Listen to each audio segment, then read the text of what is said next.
Hello everyone, আজ আমি তোমাদের সাথে শেয়ার করব পেয়ারা মাখার রেসিপি।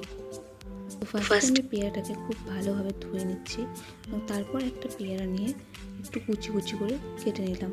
আর বাকি যে অর্ধেক পেয়ারাটা আমার ছিল সেটা থেকে শাঁসটা আমি বের করে নিয়েছি। তো তারপর আমি পেয়ারাগুলোকে একটা জায়গায় ঢেলে নিলাম। তো তোমরা দেখতেই পাচ্ছ। তারপর আমার পেয়ারাগুলো একটু ছড়িয়ে গিয়েছিলো, তাই সবগুলো পেয়ারাগুলোকে আমি একটু এক জায়গায় করে নিলাম।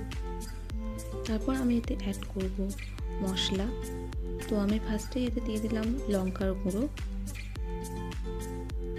আর দিয়েছি বিট নুন, কিছুটা গোলমরিচের গুঁড়ো, আর সব রকম মশলা ভাজা সেটা আমি ওতে অ্যাড করেছিলাম।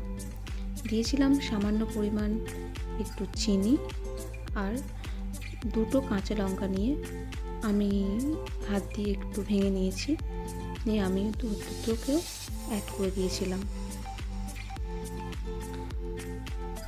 আর দিয়েছিলাম সামান্য পরিমাণ একটু কাসুন্দি। তারপর আমি এটাকে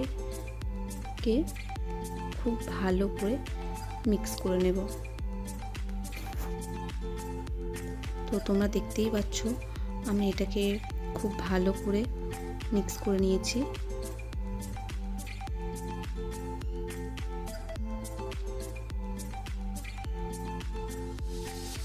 তারপর আমি এটাকে ডেকোরেশন করব।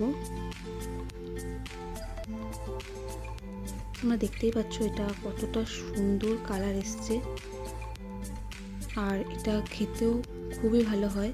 তোমরা একবার বাড়িতে ট্রাই করতে পারো, আর এটা খেতেও দারুণ হয়েছিল।